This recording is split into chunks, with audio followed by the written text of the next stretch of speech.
বলতে পারবেন না যে আমরা সততার সাথে দেশ পরিচালনা করেছি। তারা বলতে পারবেন না আমাদের সময় দুর্নীতি হয় নাই। তারা বলতে পারবেন না আমাদের সময় দেশের মানুষের সম্পদ লুটতরাজ করা হয় নাই। তারা বলতে পারবেন না ব্যাংকগুলো ডাকাতি করা হয় নাই। তারা বলতে পারবেন না আমার মায়ের ইজ্জত তারা দিতে পারেন নাই। তারা বলতে পারবেন না আমাদের যুবক যুবতীদের হাতে কাজ তুলে দিতে পারেন নাই। তারা বলতে পারবেন না আমাদের শিশুদেরকে ভবিষ্যতের নাগরিক হিসেবে গড়ে তোলার জন্য তাদেরকে উপযুক্ত শিক্ষা তারা দিতে পেরেছেন, এটা তারা বলতে পারবেন না। এই না পারার কুফল 54 বছর জাতি ভোগ করেছেন। আপনারা কি চান সেই পুরানা অবস্থা যে সামাজিক ব্যবস্থা ছিল, যে রাজনীতি ছিল 54 বছর, তাই দিয়ে আবার নতুন করে বাংলাদেশ চলবে, এটাকে আপনারা চান? আপনারা তার পরিবর্তন চান? আমরা এসেছি পরিবর্তনের আওয়াজ দিয়ে। আজ আমাদের সাথে আছে বাংলাদেশের আপামর যুব সমাজ, আমাদের সাথে আছেন আমাদের মা বোনেরা, আমাদের সাথে আছে শ্রমিক কঙ্গনের আমাদের ভাই বোনেরা, আমাদের সাথে আছে দেশের বঞ্চিত কৃষক শ্রমিকেরা, আমাদের সাথে আছেন সকল পেশার মানুষেরা। অতীতে যারা দেশ শাসন করেছেন, একদিকে দুঃশাসন এবং লুটপাট তারা করেছেন, দুর্নীতি করেছেন, আরেকদিকে তারা জাতিকে টুকরা টুকরা করেছেন। ধর্ম বর্ণের ভিত্তিতে দলে দলে গোষ্ঠীতে গোষ্ঠীতে পাহাড়ে সমতলে বিভিন্ন জায়গায় তারা সংঘাত সৃষ্টি করে জাতিকে তারা মুখোমুখি করে রেখেছিল। আমাদের বার্তা স্পষ্ট, আমাদের এই 11 দলীয় ঐক্যের মানেই হচ্ছে আমরা একটি ঐক্যবদ্ধ বাংলাদেশ। এই বাংলাদেশকে আর আমরা বিভক্ত করতে কাউকে দেব না। বাংলাদেশ দুর্নীতিমুক্ত হোক, এটা আপনারা চান? ফ্যাসিবাদ আবার ফিরে আসুক, এটা আপনারা চান? তাহলে অতীতের কার্যকলাপ এবং বর্তমানের কার্যকলাপ বিবেচনায় নিয়েই সিদ্ধান্ত নিতে হবে ইনশাআল্লাহ। কোন দল কি করছে জাতির পাশে থেকে, এইটাকেই বিবেচনায় নিয়ে বাংলাদেশের 12.5 কোটি মানুষ যারা ভোটার, আগামী 12 তারিখ তারা তাদের ভোটের অধিকার প্রয়োগ করবে ইনশাআল্লাহ। আমরা গভীর আশ্বাসে আজ ন্যায্যতার পক্ষে, স্বচ্ছতার পক্ষে, সততার পক্ষে, সামাজিক ন্যায় বিচারের পক্ষে, ফ্যাসিবাদের বিপক্ষে, আধিপত্যবাদের বিপক্ষে আমাদের জোট আজকে ঐক্যবদ্ধ। বাংলাদেশের মানুষ ইনশাআল্লাহ তার পক্ষে থাকবে। আজ আমরা সেই গণজোয়ারটা দেখতে পাচ্ছি বাংলাদেশের সর্বত্র। যা এখানে এসেও দেখলাম, আপনাদেরকে মোবারকবাদ। আমরা কথা দিচ্ছি আল্লাহ তাআলা যদি তার একান্ত মেহেরবানিতে আপনাদের সকলের দোয়া ভালোবাসায়, আপনাদের সমর্থন এবং ভোটে জাতির এই আমানতের দায়িত্ব আমাদের উপর অর্পণ করেন, তাহলে আল্লাহর কসম, আল্লাহর কসম, আল্লাহর কসম, জনগণের সম্পদের উপর আমরা হাত দেব না। আমরা জনগণের চৌকিদার হয়ে আপনাদের আমানতের হেফাজত করব ইনশাআল্লাহ।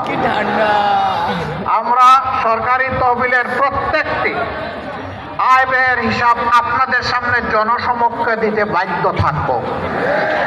সকল নির্বাচিত জনপ্রতিনিধি, ইউনিয়ন পরিষদের মেম্বার থেকে শুরু করে জাতীয় পরিষদের মেম্বার, সবাইকে তাদের হিসাব, তাদের সম্পদের হিসাব জনগণের সামনে দিতে হবে। 5 বছরে একবার নয়, প্রতি বছর কমপক্ষে একবার।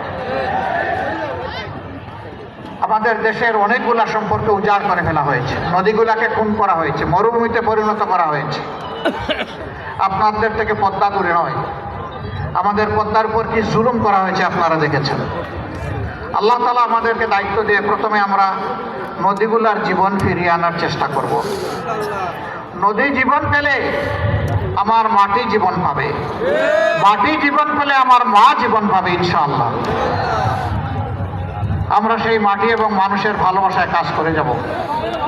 আপনারা বলবেন, আপনারা যে অতীতের লোকগুলোর মতো চুরি চামারি করবেন না, চান্দাবাট্টা উঠাবেন না, লুটতরাজ করবেন না, দুর্নীতি করবেন না, তার প্রমাণটা একটু দিবেন। হ্যাঁ দেব, আলহামদুলিল্লাহ দেব। 2001 থেকে 2006 আমাদের 2 জন শীর্ষস্থানীয় নেতা তারা 3টা মন্ত্রণালয় পরিচালনা করেছিলেন।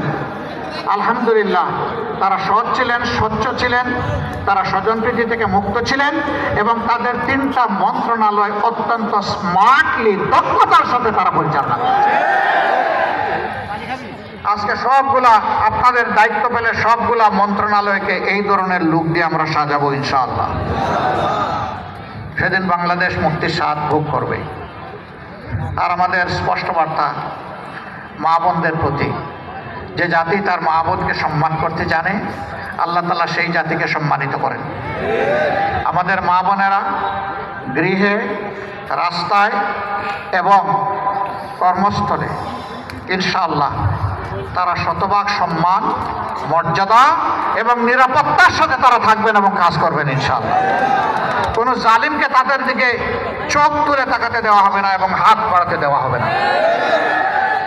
তাদের ইজ্জত রক্ষা করা এটা আমাদের নৈতিক দায়িত্ব। আপনারা দেখেছেন 54 বছরের শাসন আমলে এই বদনাম আমাদের নাই, আলহামদুলিল্লাহ।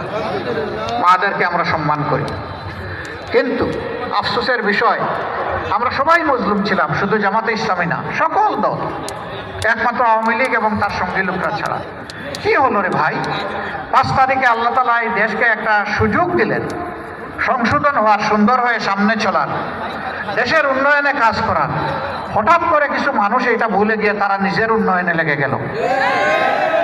অবশ্য মেহেরপুরের মানুষ খুবই ভালো, এলাকায় সবাই শিক্ষিত, ভদ্র এবং সৎ, এই জন্য এই জায়গায় কোনো চাঁদাবাজ নাই। ওরে বাবা, এখানেও আছে। মাত্র 3টি উপজেলার জেলা, 2টি আসনের জেলা, এখানেও চাঁদাবাজ আছে। এখানে সবাই সবাইকে চিনে, চাঁদা নেয় কেমনে? ওদের শরম লাগে না? বিভিন্ন স্ট্যান্ডও দখলে চলে গেছে, ওগুলোও চলে গেছে। না না, ওদেরও চিন্তা নাই। ইনশাল্লাহ দেশবাসী যদি আমাদেরকে তাদের সেবার দায়িত্ব দেয়, আমরা তাদেরকেও বুকে টেনে নেব, তাদেরকে প্রশিক্ষণ দিব, তাদের হাতেও আমরা মর্যাদার কাজ তুলে দেব ইনশাল্লাহ। তাদের চান্দা উঠাতে হবে না, রাস্তায় অপমানিত হতে হবে না। অনেক সময় অতিষ্ঠ হয় অনেক ট্রাক ড্রাইভার চাঁদাবাজকে আসলে জীবনটাই একটা চাপ দিয়ে শেষ করে দেয়। ওই ঝুঁকেও নিতে হবে না। তারা আমাদের মতোই সমাজে সম্মানের সাথে বসবাস করবেন ইনশাআল্লাহ। তাদের জন্য ওই আগাম সুসংবাদ এবং দাওয়াত দিয়ে গেলাম, ও বন্ধু ছেড়ে দাও, ওই কাজ আর করিও না যে কাজ তোমার জন্য মানুষের অভিশাপ হয়ে তোমার দিকে বর্ষায়। এই কাজ আর করিও না যা গরিব মানুষকে কষ্ট দেয়, নিরীহ মানুষকে কষ্ট দেয়। এ কাজ করিও না, তোমরা এখান থেকে ফিরে আসো। আমরা যুবক ভাই বোনদেরকে বলি, তোমাদের হাতে আমরা বেকার ভাতা দিব না।